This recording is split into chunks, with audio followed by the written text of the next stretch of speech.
Avodah Zarah, לפני אידיהן, Daf Yud, sponsored the Refuah Shlema for Shainya Bas Kreindl. The Gemara begins with a dispute between Rav Nachman and Rav Rabbi Yaakov concerning a document dated 6 years ahead of Minyan Shtaros. The loan took place in the year 500, but the date on the document was the year 506, the Minyan Shtaros. Rav Rabbi Yaakov held it was post-dated from the Exodus, 1380 years before the destruction of the Second Temple. However, the simplified dating document, scribes disregarded the first 1,000 years and began counting from the second 1,000, so the date appears similar to counting from the Greek Empire. Rav Nachman did not assume it was a shtar meuchar, a post-dated document that, although kosher, is rarely found. The lender has no lien on property of the borrower sold before the date of the document. He held the scribe dated it from when the Greeks conquered Elam, the beginning of the ascension of the Greek Empire. The proof. First Mishnah in Rosh Hashanah mentions two contradictory rulings. The first states Nisan as the Rosh Hashanah for kings, by which their reigns are used to date documents. The second part states Tishrei as the Rosh Hashanah. The Gemara reconciles the contradiction. The first part refers to dating by Jewish kings, the second part by Gentile kings. Therefore, this Mishnah proves scribes in the diaspora dated documents by Minyan Hashtaros. The Mishnah states, Yom Genusia Shel Malcheim. A Brisa states, Yom Shemamidim Bo Es Malkum. Yom Genusia refers to the Roman Emperor.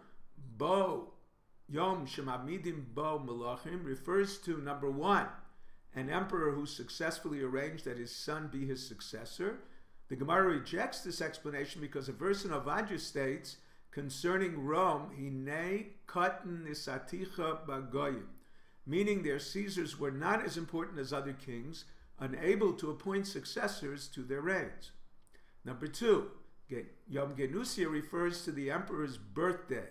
Yom Haleda refers to his son's birthday. The Gemara rejects this interpretation based on a brisa that states Yom Genusia Shelo V'Shel Beno, V'Yom Leida Shelo V'Shel Beno. Number three, the Gemara reverts to its first answer, the emperor's coronation and the son's succession only if approved by the Roman Senate. Numerous exchanges between Antoninus and Rebbe. Number one, Antoninus wanted his Senate to approve two requests: appoint Asverus, his son, as his successor, and exempt Tiberius, a city of Torah scholars, from taxes. Since they would grant only one request, Rebbe suggested his son, as emperor, institute the tax exemption. Number two, Roman dignitaries persecuted Antoninus. Rebbe took him to a garden every day, picked one radish, alluding to executing them one by one. He did not suggest this outright. He feared exposure, threatening both their lives. Number three, the Gemara describes a second secret communication. His daughter cohabited illicitly. He sent a secret communication, fearing a public scandal. He sent a gargira, a certain herb that included her name, Gira, was nigrar, drawn after sin. Rebbe sent a kuzbarta, a coriander, contraction of kus, execute brata, your daughter. Antoninus responded with a krasi, a leek, the root karesi will destroy his bloodline. Rebbe sent chasa, a head of lettuce from the root, chas, have mercy. Number four, Antoninus sent daily gold hidden in sacks of wheat. Although Rebbe returned it claiming he had enough money, Antoninus insisted he keep it for grandchildren who may not benefit from a tax exemption once he was no longer emperor. Number five, a tunnel separated the house of Rebbe and Antoninus. Both servants who accompanied him to Rebbe were killed, one on his arrival and one on his return. He also instructed that no students of Rebbe be in the house when they met. Rabbi Chanina Bar Chama once was there. Rebbe claimed he was an angel and revived the servant Antoninus killed. Despite this, he did not approve of his presence. Number six, he would feed Rebbe and act as a stool for him to climb on his bed. Rebbe wondered if this was honoring him properly. He responded that he hoped to be as met in the world to come. Rebbe assured him of his share in the world to come. A verse that states, V'lo yes sarid lebeis Esav, refers to those who act like Esav.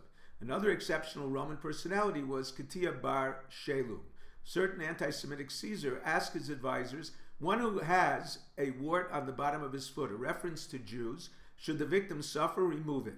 All responded except him, eliminate the Jews. Number one, he argued that they could not be destroyed. Hashem scattered them like the winds to all corners of the earth, indicating they are necessary for the world's existence as the winds. B, Caesar will have a reputation as one who executes his citizens. Although he responded wisely, he would be buried alive for embarrassing the emperor. A matron advised him to circumcise to enter the world to come. Upon witnessing this, Rebbe realized the obligation to achieve greatness, such as this Roman's action, that he entered the world to come immediately. If you're enjoying Daf 5, please click on the link below, subscribe, and become a sponsor. Have a good Shabbos, good Erev Shabbos, Kol Tuv.